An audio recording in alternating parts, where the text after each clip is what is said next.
A paz do Senhor para todos. Estou feliz de poder estar aqui com vocês e eu quero agradecer publicamente a Deus, pois o sentimento que inunda o meu coração é o de gratidão.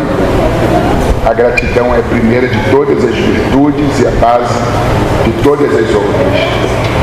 Louvar a Deus pela iniciativa que vocês tiveram de promover agora, hoje, dia 16 de dezembro de 2023, este encontro, para fechamento, resumo de 14 lições da nossa revista, da editora Betel, que trata da terceira carta do apóstolo João. Uma carta curta, de apenas 15 versículos, escrita a um obreiro chamado Gaio, uma mensagem forte, contundente, para um discípulo que recebeu censuras, porque foi reprovado no ministério de Óticos, mas quanto a Gaio e Demétrio, receberam elogios e palavras de reconhecimento pelo trabalho prestimoso realizado por ambos. Louva a Deus pela vida do nosso pastor, Gilvan Diniz, que nos acolhe, nos recebe juntamente com todos vocês. Trago um abraço da Assembleia de Deus que eu presido ali em Buda das Artes, Campo de Pastorenada, a todos os nossos queridos irmãos aqui presentes, obreiros, obreiras. Feliz por reencontrar meu amigo pastor Léo, carinhosamente chamado de pastor Léo.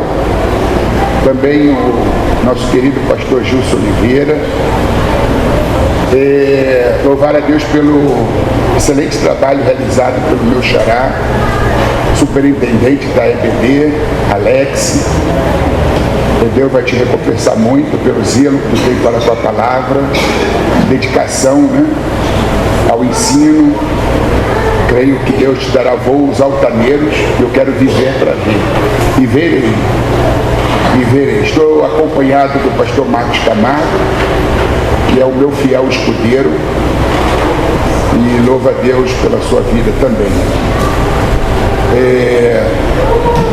O evangelista Silvio já fez a leitura, inclusive, dos 15 versículos da carta que nós estamos para analisar e extrair conteúdo, lições para as nossas vidas. E eu só vou pedir que vocês mantenham suas Bíblias abertas, por favor, na terceira carta de João. Eu não vou fazer a leitura corrida, como foi feita aqui, em termos oficiais, mas vou me dirigir e reportar algumas porções desse texto, alguns versículos, tá bem? Então eu peço que vocês mantenham aberta a Bíblia nesta carta, nessa passagem. Louvar a Deus pela vida do pastor Mendes, a quem tive o privilégio de cumprimentá-lo ainda na entrada. Deus o abençoe. Então vamos lá. Temos aqui a terceira carta do apóstolo João. Prefácio e saudação, o elogio de Gaio, queixa contra Diótrefes, elogio de Demétrio, saudações. São esses os assuntos relacionados à terceira carta do apóstolo João. Então, o primeiro versículo, quero destacá-lo aqui. O presbítero ao amado Gaio, a quem em verdade eu amo. Eu poderia estar com a revista da Escola Dominical, contendo as 14 lições, mas como é um assunto extenso, distribuído em 14 domingos, a gente está aqui para resumir de forma didática, para que os irmãos compreendam os pontos principais dessa carta, dessa missiva. O apóstolo João, ele é conhecido como apóstolo do amor. Isto por causa da sua forma de interagir com os seus liderados. É um homem afetuoso. Hoje se fala muito do líder efetivo, do líder que arregaça as mangas, que sua, que trabalha, que realiza. Isso é muito positivo, ter líderes que sejam ativos e efetivos, mas a igreja, o mundo carece de líderes afetivos. E João tanto é um líder efetivo como um líder afetivo. Efetivo, que diz respeito à sua dedicação, esmero à causa do reino. É um apóstolo trabalhador, que se coloca na posição de obreiro, que realiza, que trabalha, que executa tarefas pertinentes ao reino. Mas ele é afetivo porque no trato ele demonstra amor, ele demonstra respeito, ele demonstra consideração pelo rebanho e pelo corpo de obreiros. Daí, com muita frequência, quando você lê essa carta, você identifica a palavra amor. Quando ele se dirige a Gaio, ao seu destinatário, para quem ele escreve, ele diz ao amado Gaio. Logo depois ele diz, em quem na verdade eu amo. Não é um amor de boca para fora, é um amor verdadeiro, que em verdade eu amo. Ou seja, não amo de mentira, eu não amo de boca para fora.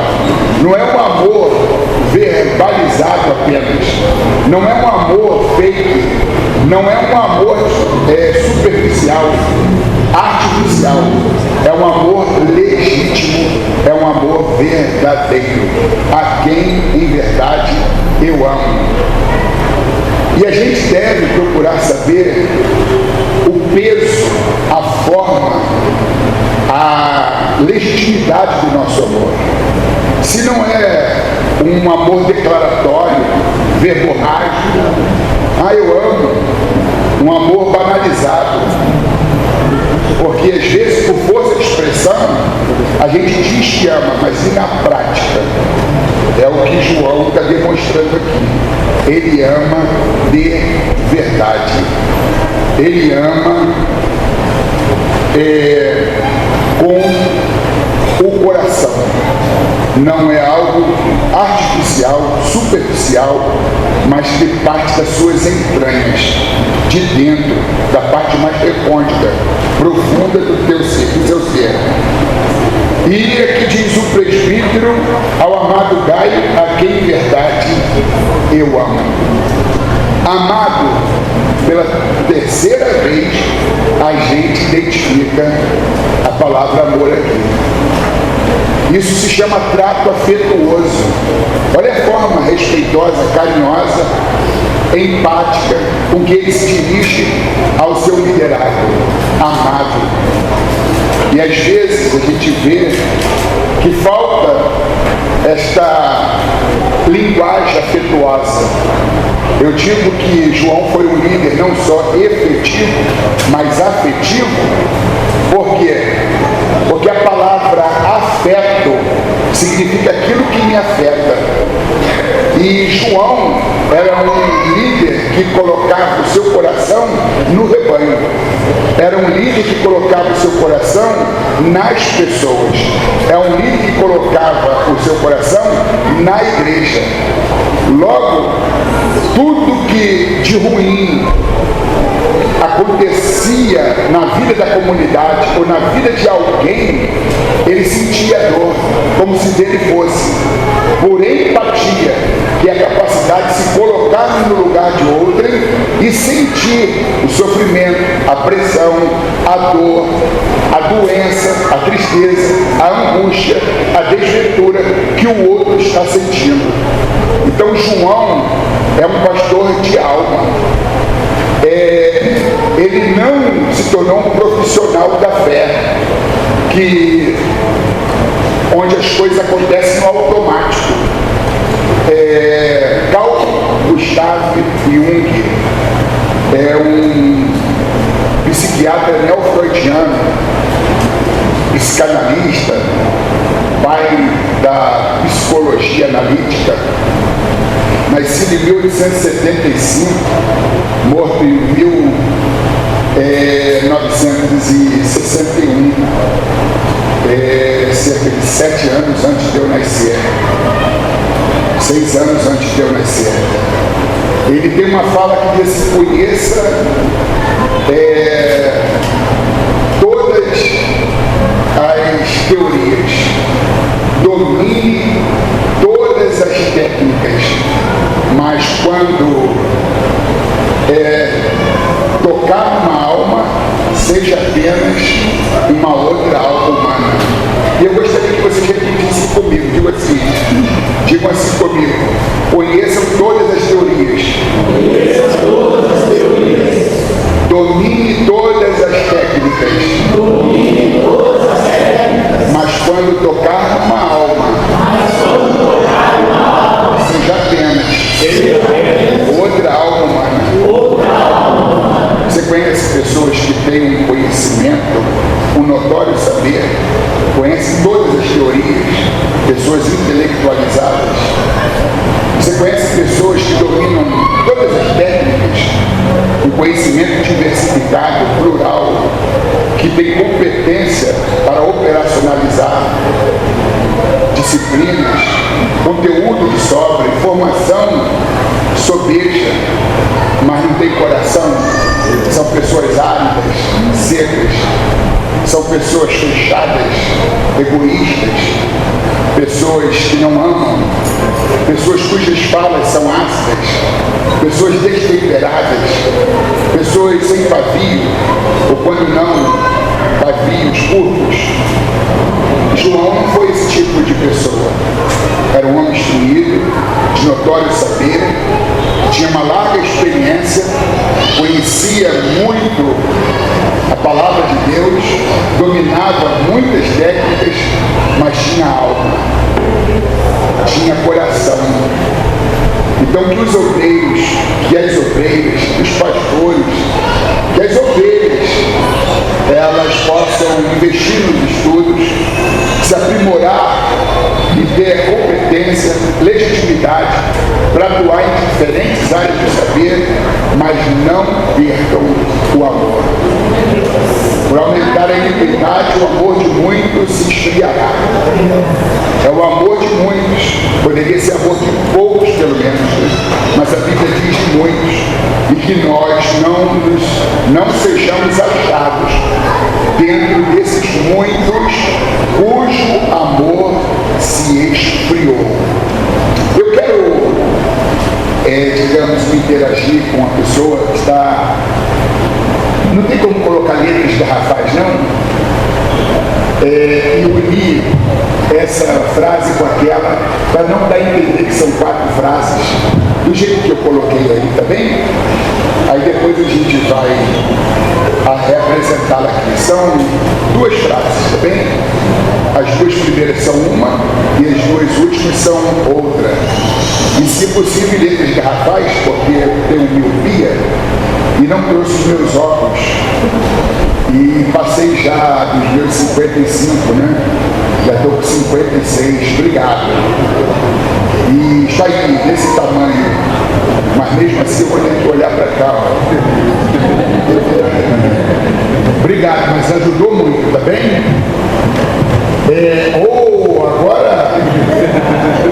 Agora o Espírito Santo me socorreu.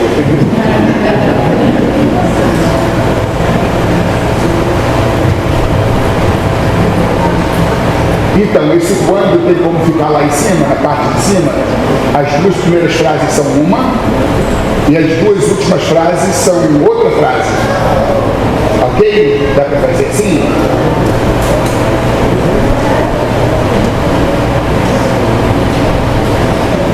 Mesmo que seja um pouquinho menor, aqui dá para a gente... Entendeu? Aquele quando de baixo fica ali do lado daquele ponto. Da forma como eu enviei para cima.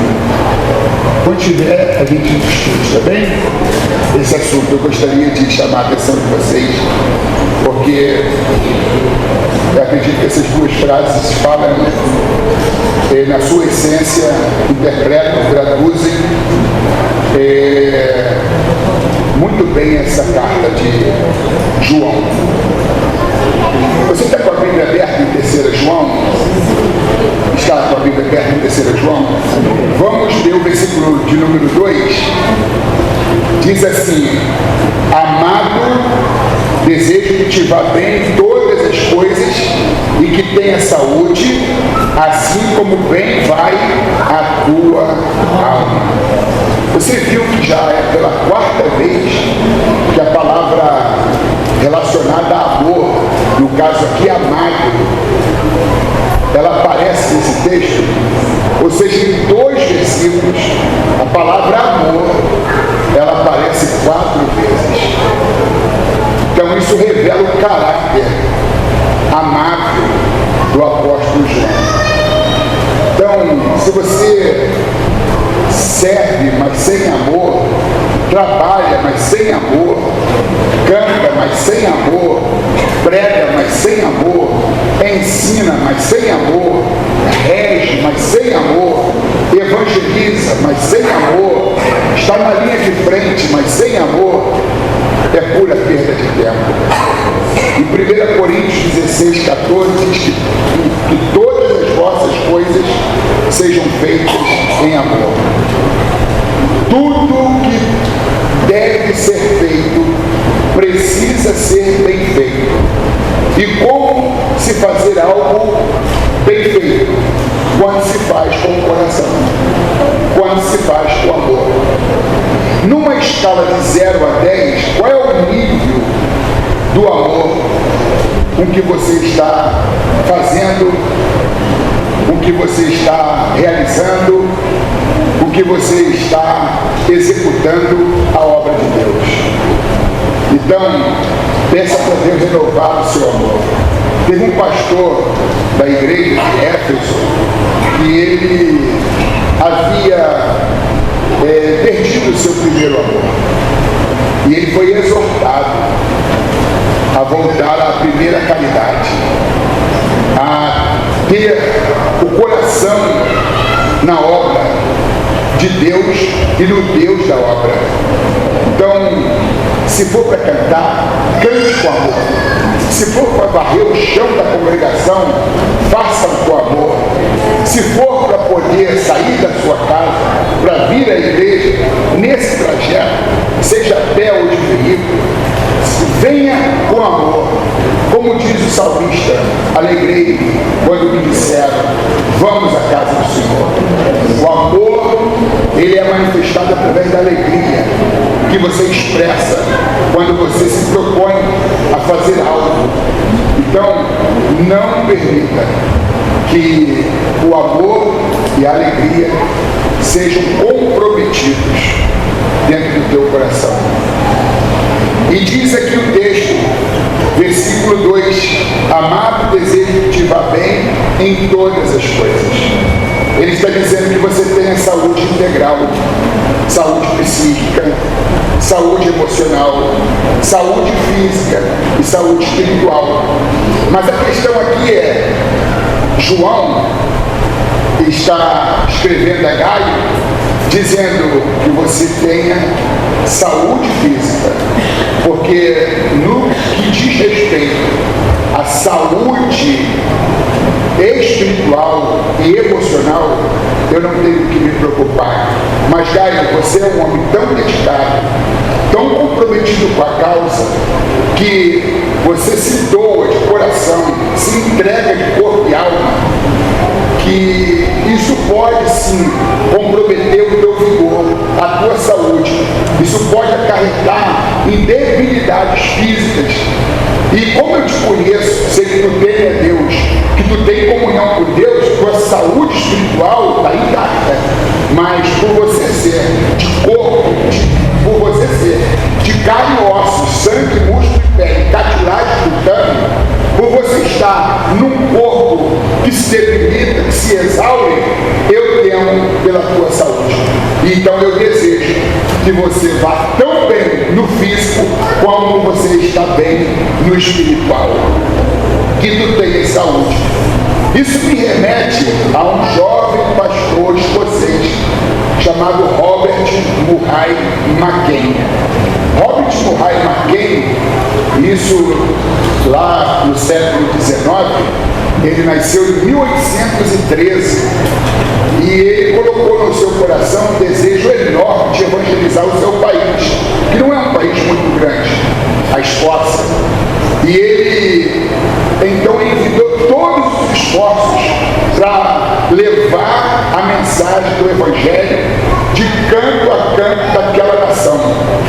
E no exercício do seu ministério, no exercício do seu chamado, ele se debruçou tanto sobre esta causa evangelizadora, missionária, que ele negligenciou a comida, as refeições, negligenciou o sono, e não se dando conta do como o seu organismo estava fragilizado, debilitado e exaurido, ele continuava focado na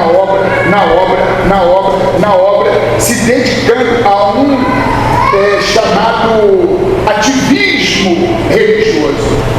Até que houve uma pandemia, na verdade uma epidemia de tifo, e o corpo dele já estava muito vulnerável. Ele contraiu a tifo e ficou num estado muito grave, e quando visitado por um amigo, em que ele estava naquele estado deplorável, fisicamente falando, com a voz chorosa e entrecortada, ele dizia assim para o seu amigo: meu amigo, Deus me deu um cavalo e uma mensagem. Eu matei o cavalo e agora o que fazer com a mensagem? Ele usou de uma figura de linguagem quando disse: Deus me deu um cavalo. Ele estava se referindo ao seu corpo físico, cheio de saúde e vigor, antes dele submeter o seu corpo a provas sequenciadas. E agora, à beira da morte, ele diz para o amigo: Deus me deu um cavalo e uma mensagem. Eu matei o cavalo e agora o que fazer com a mensagem? E em 1843, nasceu em 1913, 3 meses antes de completar 30 anos, ele entra em óbito, ele deixa esse plano, essa vida e morre. E é isso que pode vir a acontecer com aqueles que não, digamos, cuidam da sua saúde, não se preocupam com a sua saúde. E eu diria, se você não tem tempo para cuidar da sua saúde, vai ter que arrumar tempo para poder cuidar da sua doença. Então seja dedicado, comprometido, mas não leve o seu corpo a um esforço, a um tipo de entrega que possa constituir num alto risco para a tua saúde ou, quem sabe, para a sua própria vida. E João está certo de que Gaio, tão dedicado, tão comprometido com a causa,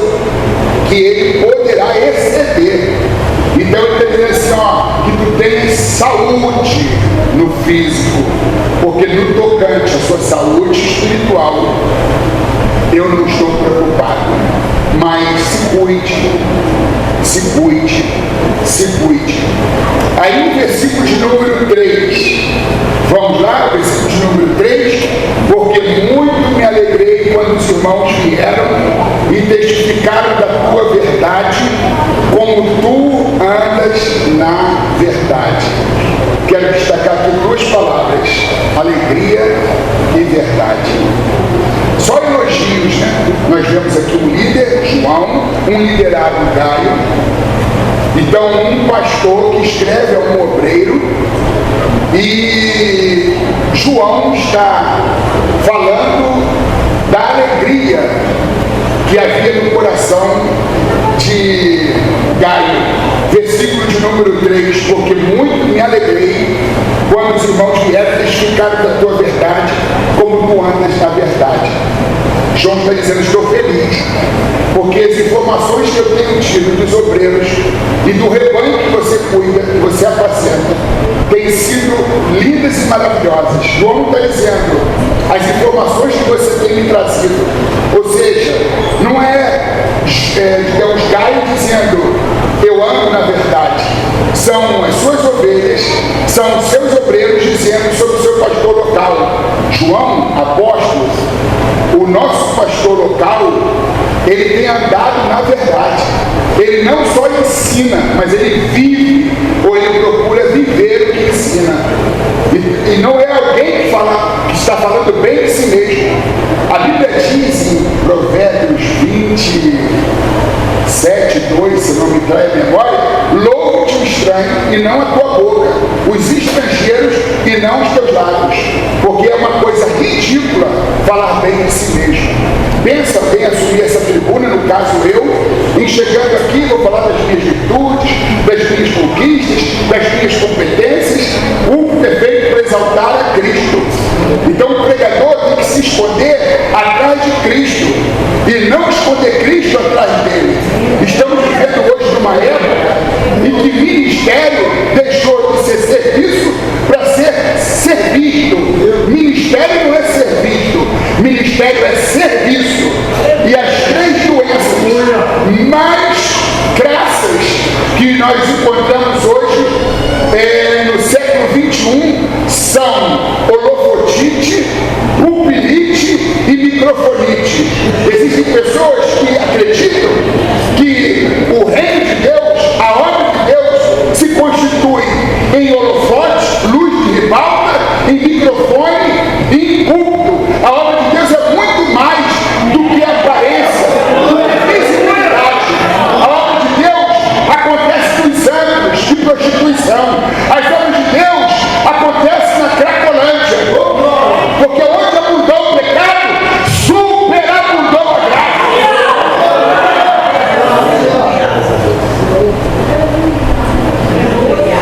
E João está elogiando o seu obreiro Gaio, porque este anda na verdade.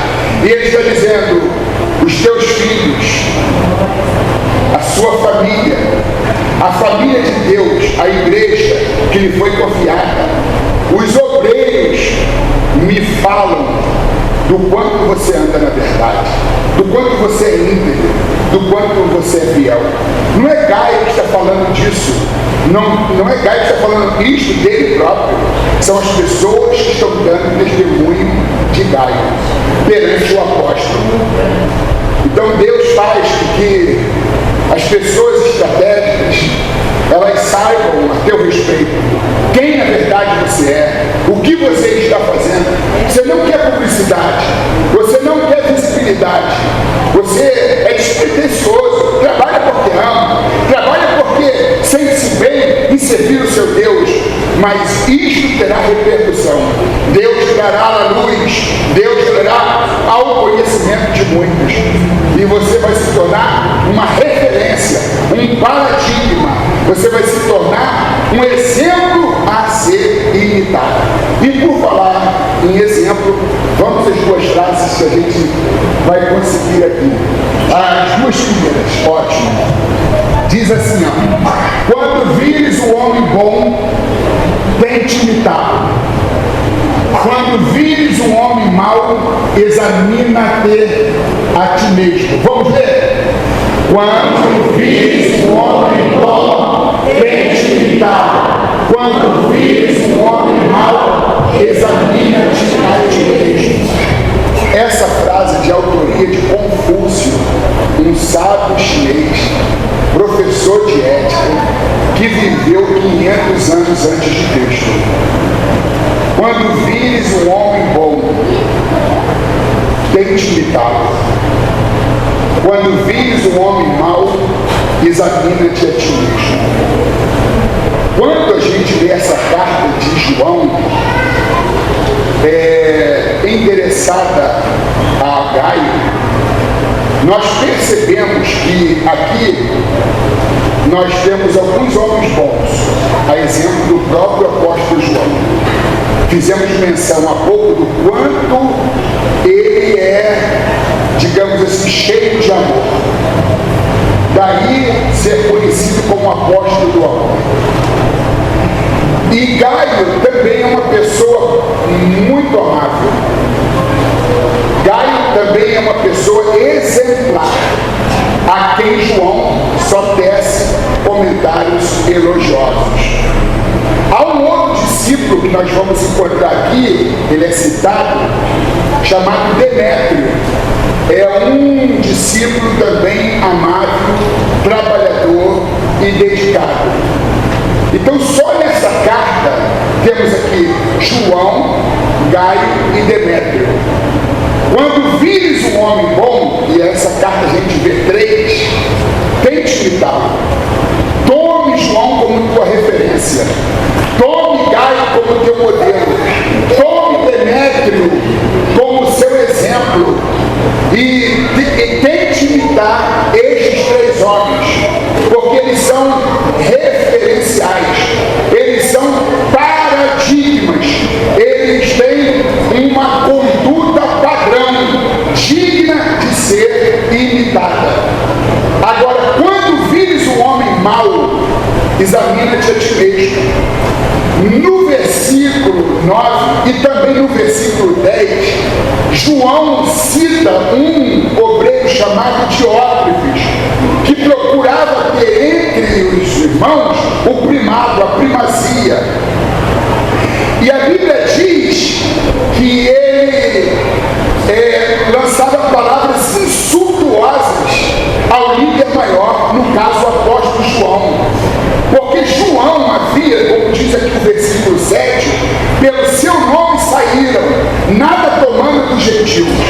O apóstolo João está fazendo menção dos evangelistas itinerantes, dos missionários designados por ele, para diferentes comunidades de fé, para uma força-tarefa evangelizadora e missionária. Então João está recomendando a Gaio que receba esses irmãos na sua congregação, recomendando a Demétrio que também receba esses irmãos para uma força-tarefa evangelizadora e lhes dê o devido apoio, o apoio necessário. E João recomenda a Diótrefes que faça o mesmo. Só tem que Gaio obedece João e apoia os missionários, e Demétrio obedece o apóstolo João e também de igual modo mobiliza a sua congregação para poder apoiar os evangelistas itinerantes enviados pela autoridade maior eclesiástica, que era João. Mas tinha um manda-chuva numa igreja local que era Diótrefes, ele manda lá na sede. O apóstolo João manda lá no seu curral. Aqui quem manda sou eu. E os irmãos, sabendo que a ordem partiu do líder maior, se mobilizaram às escondidas e disseram assim: nós não vamos deixar que os missionários fiquem sem teto para se abrigar, ou sem algo para comer. E eles então se comunicaram entre si e começaram a receber um e o outro daqueles que haviam sido enviados. Só tem que a informação chega a Diótrefes e ele fica encolerizado. Ele é um cara que cobra obediência, mas não obedece. Ele exige dos outros aquilo que ele não tem para dar.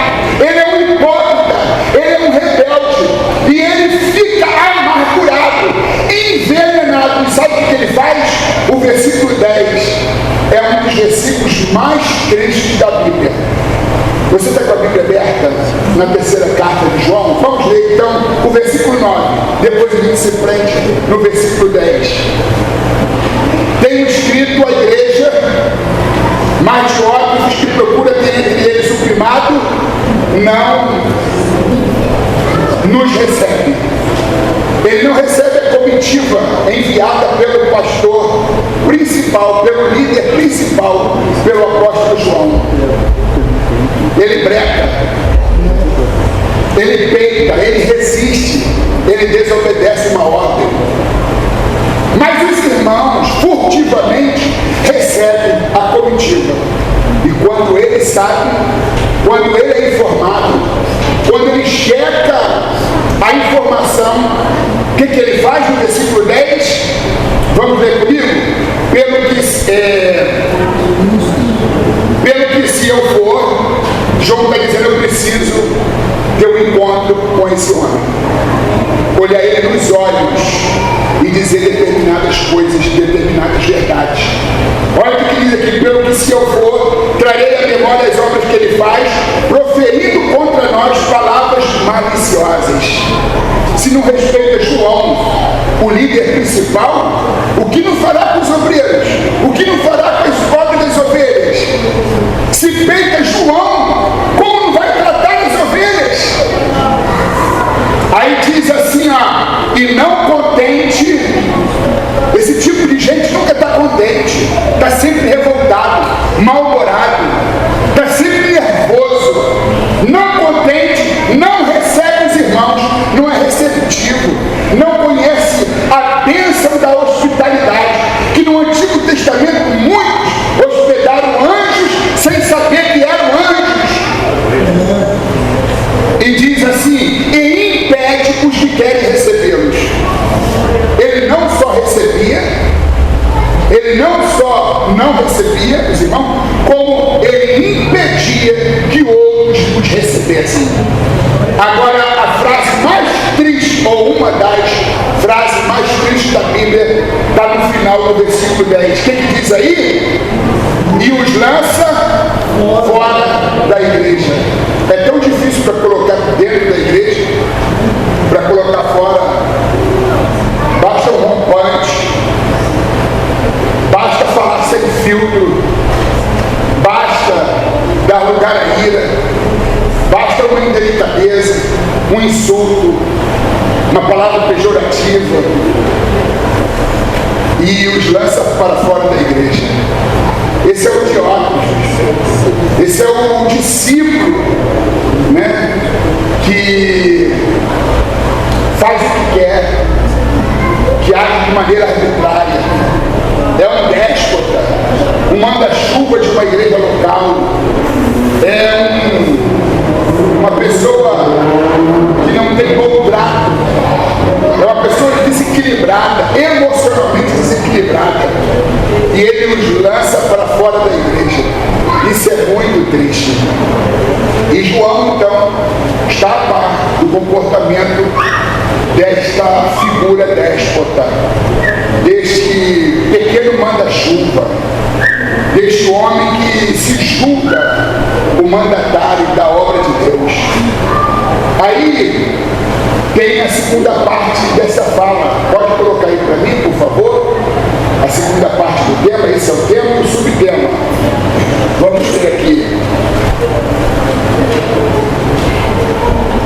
Subtema está aí? Isso, muito obrigado. Leiam comigo, vamos lá?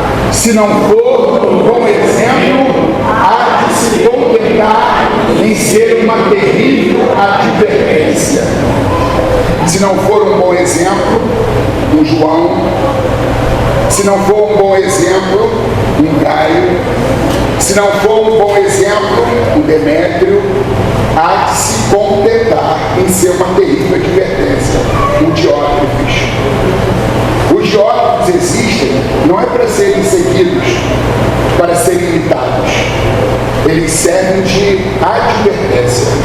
É o tipo de obreiro que eu não posso me espelhar. É o tipo de pessoa que eu não posso copiar, porque ele não se parece nada com Jesus. João se parece com Jesus. Gaio se parece com Jesus. Demétrio se parece com Jesus. Mas Diótrefes não. Ele não ama. Ele não tem equilíbrio emocional. Ele não tem tato. Não tem flexibilidade. Não tem cometimento. Não tem jogo de cintura. Ele é um déspota, autocrata, autoritário. Ele não tem liderança, porque ele não usa o poder para levantar, ele usa o poder para derrubar, para fazer cair. Existem duas espécies de líderes: aqueles que levantam os que estão caídos e aqueles que derrubam os que estão de pé. E esse Diótrefes, ele põe as pessoas para fora, ele aniquila, ele esvazia a igreja, ele causa dano ao reino, ele envergonha o nome de Jesus, ele não se parece com Jesus, aquele que nos deu a sua imagem, quer ver a sua imagem em nós. Mas tu olha para Diótrefes, tu não vê Jesus. Tu olha para João, você vê. Você olha para Gaio, você enxerga. Você olha para Demétrio, Jesus está lá, através das suas ações. Mas quando você olha para Diótrefes, Jesus não aparece. Porque ele não tem gesto de grandeza. Ele não ama. Ele é um homem que nunca valorizou a essência. Nunca valorizou a essência. Se não for um bom exemplo, há de se contentar em ser uma terrível advertência. Diga comigo, quem é quem? No corpo de Cristo. Aí você vê João. João representa que parte do corpo? O coração. Daí ser chamado de apóstolo do amor. Seu coração pulsa de amor. Por 4 vezes nos primeiros 2 versículos ele usa a palavra amor. Ao amado Gaio, em quem na verdade eu amo. Amado, aí ele deseja saúde. E depois ele diz ao amado de novo, cheio de trato afetuoso. Isso é muito bonito. João, ele é o corpo, ele é o coração do corpo de Cristo na terra. Ele é o apóstolo do amor. E Gaio representa as mãos, porque ele é ativo, prestativo, trabalhador, realizador. E Demétrio, que também é citado, vamos localizar Demétrio aqui, está no versículo número 12. Olha o que diz o versículo 12. Todos dão testemunho de Demétrio, até a mesma verdade. E também nós testemunhamos, e vós bem sabeis que o nosso testemunho é verdadeiro. Então Demétrio, ele representa os pés do corpo de Cristo. Está comprometido com a causa da obra, ele está comprometido com a evangelização, ele está comprometido com missões. Então ele representa os pés em que o corpo se apoia para poder se locomover. Ele é um realizador. Agora tem um Diótrefes. Diga comigo de novo, quem é quem no corpo de Cristo? João é o coração. Cristo é a cabeça do corpo. Gaio são as mãos do corpo. Demétrio são os pés do corpo. Agora eu vou dizer algo para vocês que vai ficar gravado aqui, que talvez escandalize alguns, mas não é a minha pretensão fazer escandalizar ninguém. Mas olha só, o corpo tem a cabeça, Jesus, tem um coração que é João, tem as mãos que são Gaio, os pés que são Demétrio. O que Diótrefes, esse déspota, autoritário, autocrata, cuja liderança é abusiva, esse manda-chuva de igreja, o que de órgãos representa no corpo? Qual é a parte do corpo? Ele é aquela parte que faz o serviço sujo. Ele usa de palavras maliciosas contra o líder maior. Ele expulsa os menores da casa de Deus, pondo-os para fora. Me perdoe a expressão que eu quero usar aqui. Ele é o orifício anal rugoso do corpo de Cristo. Mas o corpo de Cristo tem orifício? Tem. Você imagina um homem desse tamanho, 1,90 m, 145 quilos, que se alimenta 3 vezes por dia, sem orifício. Eu só coloco para dentro e para onde vai? Então tem gente que é o orifício anal do corpo. É aquele que se rebela, é aquele que manipula, é aquele que transtorna a cabeça dos neófitos, é aquele que induz, é aquele que semeia contenda entre os irmãos, é o fiofó do corpo de Cristo. É uma palavra feia, talvez escandalize alguns, mas existem pessoas que estão na obra de Deus, plantadas por Satanás para trazer danos à obra de Deus, enquanto tem João, Gaio, Demétrio trabalhando, se esforçando para ajudar, tem um teórico para espalhar, para lançar fora, para lançar fora, para lançar fora, para lançar fora. Se você entendeu e se você crê que é assim, pode aplaudir a Jesus.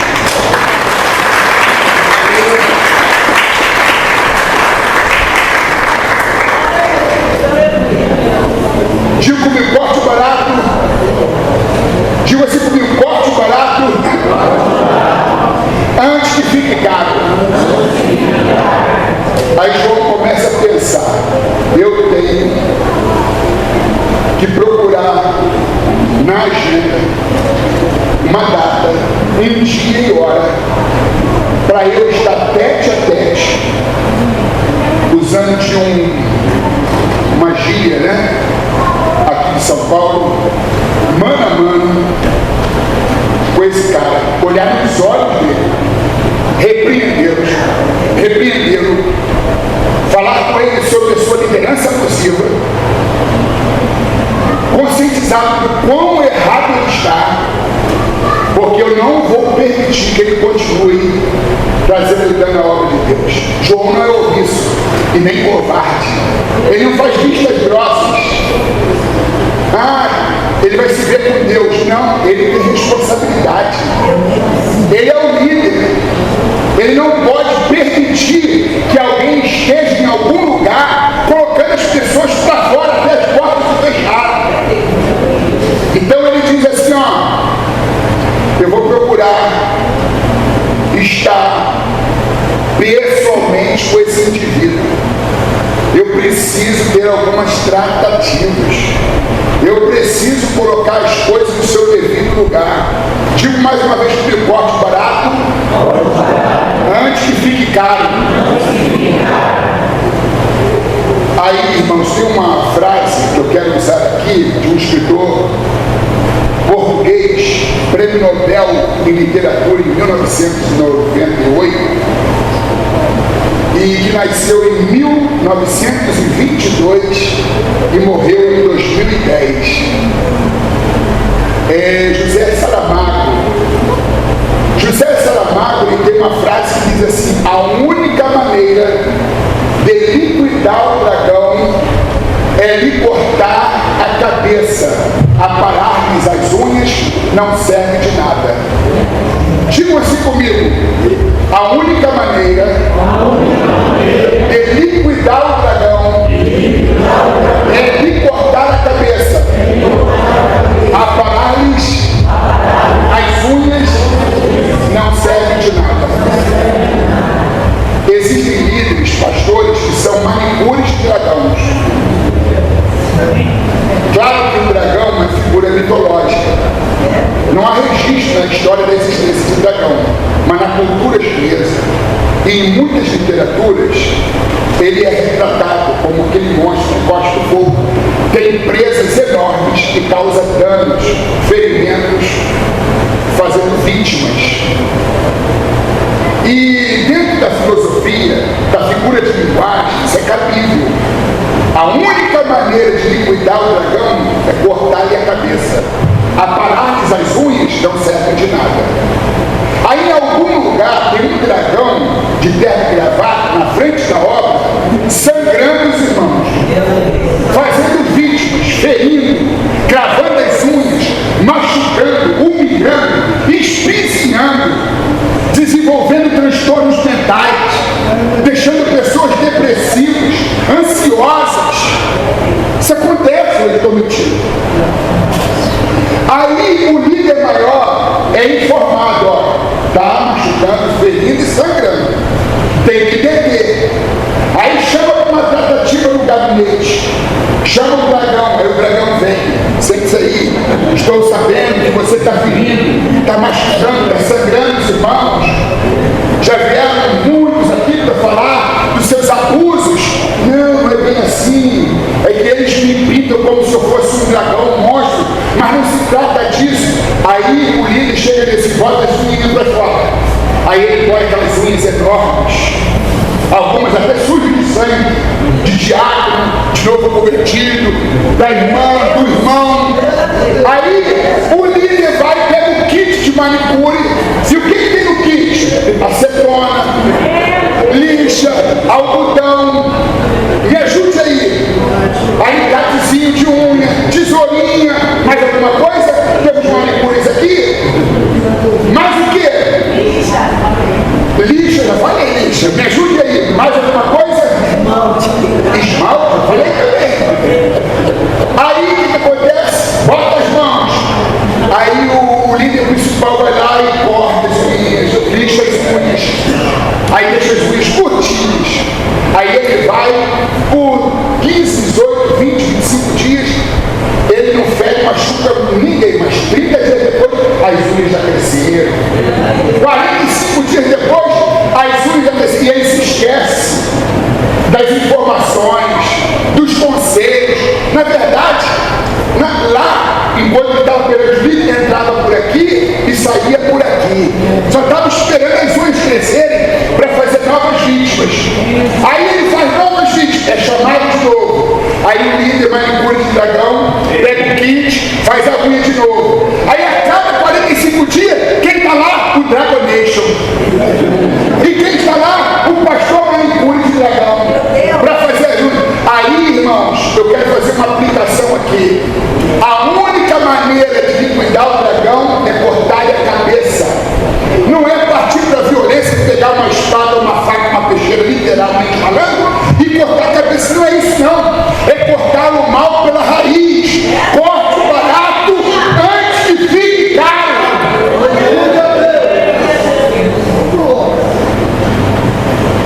Aí alguém diz assim, não, mas o Evangelho não ensina isso.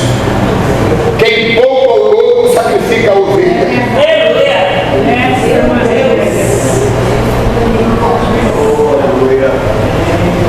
Quem poupa o lobo sacrifica a ovelha.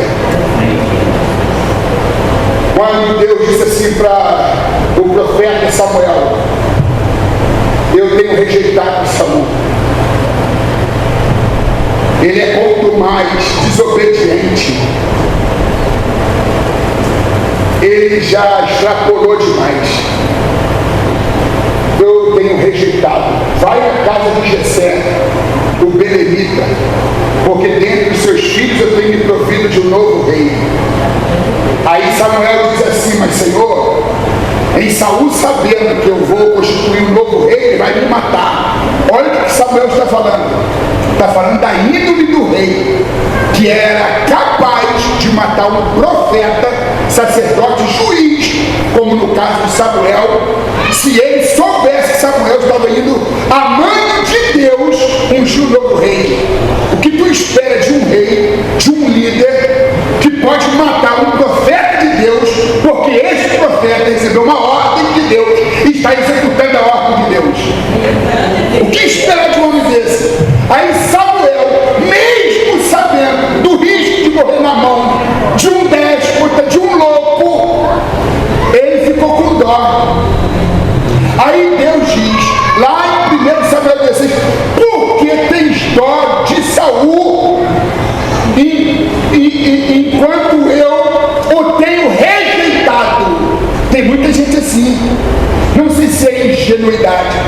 se é acúmulo de neurônios imbecilizantes no cérebro. Eu não sei que tem dó de quem Deus não tem dó. Não podemos alimentar a deslealdade contra nós mesmos. Quem poupa o lobo sacrifica a ovelha e é cúmplice de Satanás. Parceiro de Satanás. Não apoie quem está contra a liderança. Não apoie quem está contra a obra de Deus, esvaziando a casa de Deus.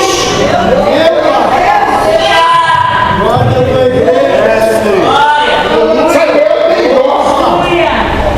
Samuel está com dó. Por quê? Tu tens dó de Saul, se eu o tenho rejeitado, para que não seja mais rei perante mim. Você é melhor do que Deus, né? Melhor do que Deus. Deus disse não, você disse não, é sim. Deus disse tira fora, você não, você põe para dentro. Você dá cargo. Você apoia. Você consagra.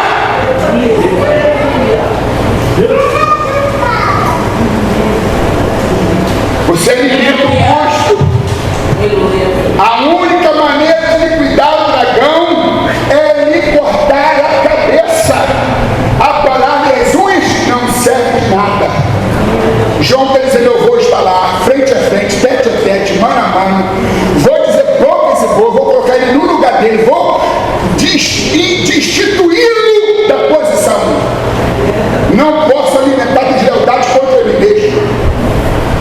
Eu não posso, digo assim comigo, a cobra, o sapo e o macaco. Ouça essa. Em cima de uma árvore tinha um macaco. Ele havia visto uma cobra venenosa que tinha feito muitas vítimas, ele estava dentro de um buraco. Então ele desceu, foi lá e colocou uma pedra enorme naquele buraco. 2 dias depois, um transeunte, um sapo, passa naquele lugar e ouve uma voz cansada dizendo assim: socorre, socorro, me salva, alguém aí do lado de fora está conseguindo me ouvir, por favor, me tire daqui. E o sapo, que não conhecia a história de maldade praticada por aquela serpente, o quão ela havia inoculado veneno em diversas vítimas, matando-as, o macaco resolveu o problema, porque a partir daquele dia em que ele sepultou a cobra viva, ela não faria novas vítimas. Mas o sapo, ingênuo, cheio de neurônios imbecilizantes, tapado, ficou com peninha e ficou caçando a voz. De onde vem essa voz? E ficou para lá e para cá, até que percebeu que vinha exatamente onde estava aquela pedra enorme. Aí ele colocou o ouvido ali e ouviu: socorre, tem alguém aí fora? Eu estou sem ar. Já são 2 dias que eu estou aqui, respirando com dificuldade. Eu não vou resistir muito tempo. Me tire daqui. Aquele sapo, condoído, compadecido, começou a forçar a pedra. Mas a pedra era grande. Forçava a pedra era pesada. E ele não conseguia evitar esforços. E persistia, tanto insistiu, que acabou milimetricamente afastando a pedra, ficou uma fresta. Aí ele sai de lá esbaforida, catando ar, uma serpente, uma cobra venenosa. Aí fica ali se refazendo até que recobra o fôlego. Quando ela está bem, ela arma o bote, olha para o sapo, e o sapo diz: dona cobra, não é possível. A senhora está pensando em dar o bote, inocular o veneno em mim, comer? Eu sou serpente, é minha natureza.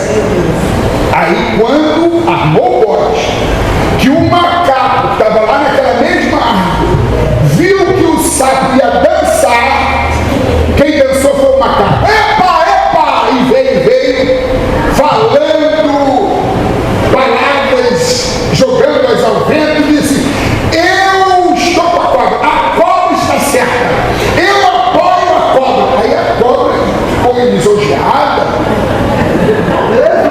macaco cheio de álibi, conversador, eloquente, elogiando. Aí ganhou a confiança da cobra, a cobra ficou toda inflada. Eu estou certa? Está certa. Aí o sapo diz: não, sapo, eu salvei a cobra e agora quer me matar, isso não está certo. Não, a cobra está certa. Aí apareceu um diretor de cinema e disse: vamos reconstituir a cena. Como que aconteceu quando a senhora foi presa nesse buraco? Ah, eu entrei para descansar, alguém foi e colocou essa pedra enorme. Então vamos reconstituir.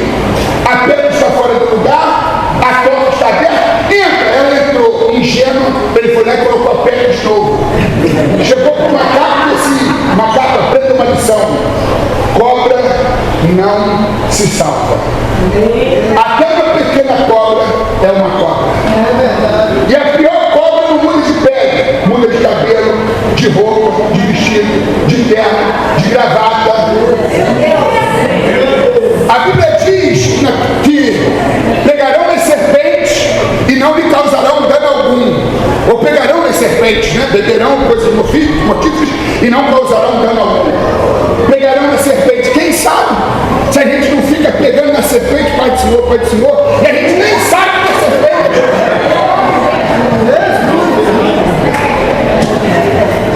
A gente nem se deu conta da letalidade. Aí eu espero que Deus, que trouxe esse carioca para São Paulo, que já mora há muito tempo lá em Budas Artes, Deus trouxe esse macaco para dizer o sapo que está aqui dentro que cobra não se salva. Ouça o conselho desse macaco. Pelo tamanho do gorila, né? Pelo tamanho do macaco,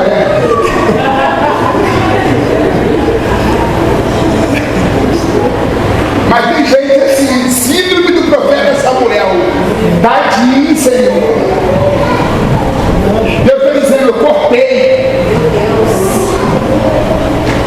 Eu coloquei a pedra em cima, mas ela está sem ar, Senhor. Saul quer respirar. Deixa Saul morrer. É forte, né?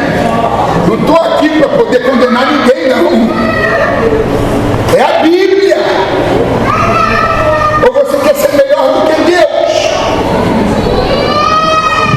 Cobra não se salva. O poder é sempre perigoso. Ele atrai os piores e corrompe os melhores.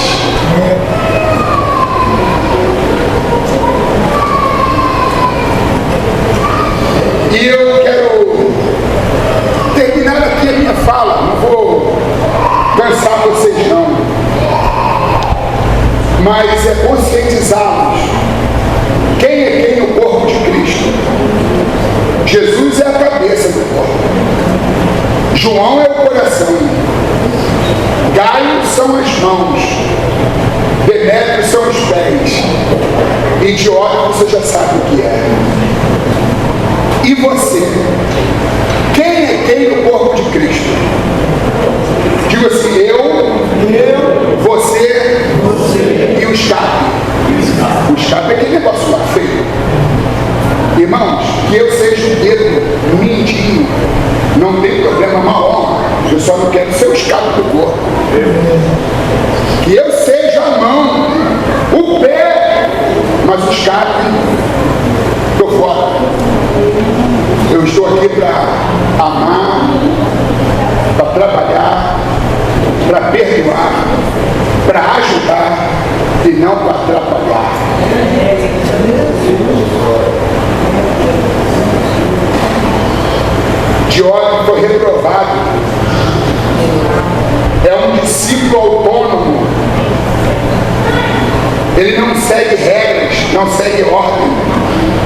arbitra, é arbitrário. Ele é rebelde. Ele é um déspota.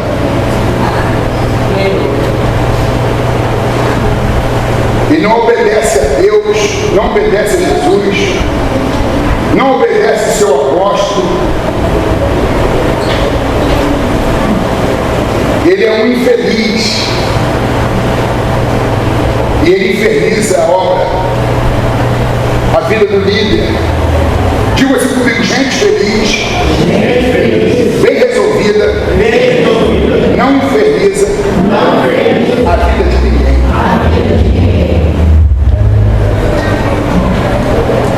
Mas esse infeliz quer tornar a vida de outros também infeliz. Por isso que João, ele diz assim no versículo 13: tinha muito que escrever, mas não quero escrever com tinta e pena. Versículo 14: espero, porém, ver-te brevemente e falaremos de boca a boca. Gaio, me aguarde, eu estou indo aí.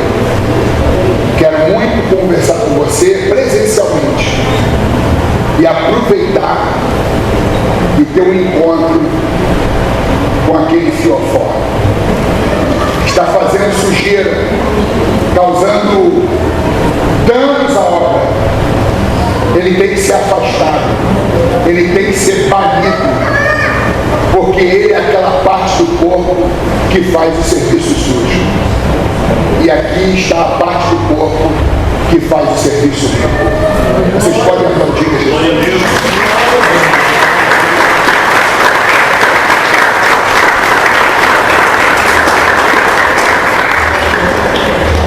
Não é bom ser a parte do corpo que faz o serviço limpo? Somar, acrescentar, contribuir, ajudar, apoiar. Meus irmãos, eu tenho 15 livros escritos e 12 estão esgotados. Eu agradeço a Deus por isso. Ruim seria se os livros estivessem calhados. Mas eu tenho 3 dos 15 que eu ainda tenho em quantidade, que é porque 2 deles são lançamentos. Eu tenho aqui, se o pastor me permitir, um lugarzinho lá para nos apoiar, colocar para já estar lá, que bom. O pastor que me recebe aqui com todo carinho, Gilvan Diniz, inclusive já ficou até com uma cota antecipada. Não fiz nenhuma exigência, não faço. Vender livro, oferta, isso é o pastor que me convida que decide. Eu vim aqui para ser um instrumento na mão de Deus. Não vim nem para vender livros, mas eu sei que esse livro pode ajudar muito as pessoas que sofrem transtornos mentais, principalmente depressão. Esse livro, Depressão no Altar, quando pastores e obreiros precisam de ajuda. Há mais de 22 anos, eu tinha no meu coração o desejo de lançar esse livro. Há mais de 22 anos, de pesquisa. Eu vinha costurando, eu vinha concatenando ideias. Aí, em 22 anos de trabalho, você adquire uma obra dessa, consegue ler em 60 dias ou 30 dias, terá o conhecimento em 60 dias ou 30 que eu levei 22 anos para adquirir. É um livro tamanho grande, com verniz localizado, orelhas. É um livro de 360 páginas, 320 páginas, custa R$50. Esse livro aqui saiu agora dia 10 de novembro, não tem 40 dias que saiu do forno. Não há erro nos planos de Deus. É preciso confiar em Deus, mesmo quando não entendemos nada. É um livro de caminhada de fé. Vai dar assim uma força sobrenatural, vai trazer esse impacto muito grande para você. você viver o que Deus planejou para você. Custa R$40. E esse livro, ele é de autoconfrontação. Como ser abelha no mundo de moscas, encarando os desafios da autodescoberta. Dos 5.000 livros deste aqui, hoje, eu só tenho 5 ou 6. Muito pouco. Já está esgotando e eu não sei qual será o ano que a gente vai reeditar, porque tem muitos na frente, aguardando a sua vez. Custa R$40 também, tá bem? Se você puder me ajudar e se ajudar, presenciar alguém que está sofrendo depressão, seja pastor, obreiro ou membro, alguém que tu ama, membro da família, um amigo, faça isso, tá bem? Se você quer ter uma guinada extraordinária na sua vida, não há erro nos planos de Deus. Se você quer se parecer mais com Jesus, como ser abelha no mundo de moscas, encarando os desafios da autodescoberta. Deus abençoe a todos. Vou perguntar aqui ao pastor, qual desse livro o senhor não tem? Escolha um de presente para o senhor. Já escolheu. Vocês podem aplaudir a Jesus. Deus abençoe. Deus abençoe o pastor Alex, essa mensagem maravilhosa. Que possamos sair aqui essa noite, sendo mão, sendo coração, sendo pé e não sendo diótrofes. Todos os domingos de manhã sairemos aqui um pouco melhor, né? Então eu também quero reforçar e te convidar a você vir para a escola dominical. Todo domingo estamos aqui, né? Então venha aprender do Senhor. Irmãos, hoje foi o encerramento, né? Porque já entrou o final do ano, o pessoal vai viajar, tem festas. Então o pastor fez um resumo, né? Uma aula, uma extensão, né? Bem forte aí. Mas amanhã tem uma maratona. Então você que está aqui, você vai estar preparado para a maratona amanhã. Então você venha, porque vai estar maratona bíblica, né? Eu quero agradecer mais uma vez do pastor Alex Cardoso. A gente comenta às vezes aqui na escola dominical. O pastor é bênção, conseguiu fazer 14 lições, né, de uma carta que tem 15 versículos, né? Só o Senhor pode abençoar seu ministério, que ele possa continuar sendo abençoado. E os livros são bênçãos do pastor. Eu conheço mais esse, né? Queria conhecer os outros, mas não consegui comprar. É um pouco difícil comprar os livros do pastor. Então você que tem a oportunidade de comprar os livros. O pastor tem trazido assim, de uma forma muito extraordinária para o conhecimento as suas obras. Mas, irmãos, quero também falar que o Geilson também é uma bênção, irmãos. Porque o Geilson conseguiu fazer umas 60 questões da primeira carta de João, né? Só o Geilson para fazer isso. É claro que as questões também têm a revista, né, Geilson? Mas o Geilson também é uma bênção na nossa vida. Então não deixe de vir aqui na nossa maratona amanhã. Amém, irmão? Eu não vou falar nomes para agradecer essa noite, mas quero agradecer todos em geral, os irmãos que receberam nosso convite, né? Que vieram aqui. E eu creio que foi abençoado por essa mensagem tão abençoada dessa noite. Quero agradecer os irmãos que fizeram parte para que esse evento foi possível, né, irmão? Tem irmãos que trabalham na cantina, irmãos que trabalham na recepção, irmãos que trabalham divulgando. Que o Senhor possa recompensar a vida de cada um. Amém? Quero passar para o Geilson, para falar aqui o Geilson. E vamos louvar também, tá? Não está acabando não. Vai ter um louvor do coral limpo. Quer falar uma coisa? Deus vai falar um pouquinho aqui. Também para só eu não falar muito aqui. Paz, Senhor, meus irmãos. Nós também queremos agradecer a todos os nossos irmãos. Como faço as palavras do Alex, as minhas também, ao pastor Alex, nós somos privilegiados nessa noite, né? Nós estamos aqui comentaristas da nossa revista do 4º trimestre desse ano. Estamos encerrando o nosso 4º trimestre com chave de ouro. Deus abençoe o pastor Alex, Deus abençoe o pastor Marcos, que vem acompanhando o nosso pastor Alex, pastor Léo. Eu fico muito feliz sempre que vejo o pastor Léo. O pastor Léo foi o que batizou nas águas, irmãos, em 1994. Eu tinha 12 anos. O pastor que me desceu, tem lá foto lá com 12 anos. Fico muito feliz que vejo o pastor Léo. Também, superintendente da escola dominical do Jandaia, Deus abençoe o nosso César. Nossos irmãos da escola dominical, os alunos da escola dominical, irmão. César, levanta a mão. Os alunos da escola dominical, os professores da escola dominical, superintendentes. Deus abençoe a todos os irmãos. Muito bom ter os irmãos aqui conosco. Amém? Nós vamos passar para o coral Nível para estar louvando o Senhor com o hino nesta noite e nós vamos estar recolhendo a nossa oferta. Amém? Deus abençoe, meus irmãos.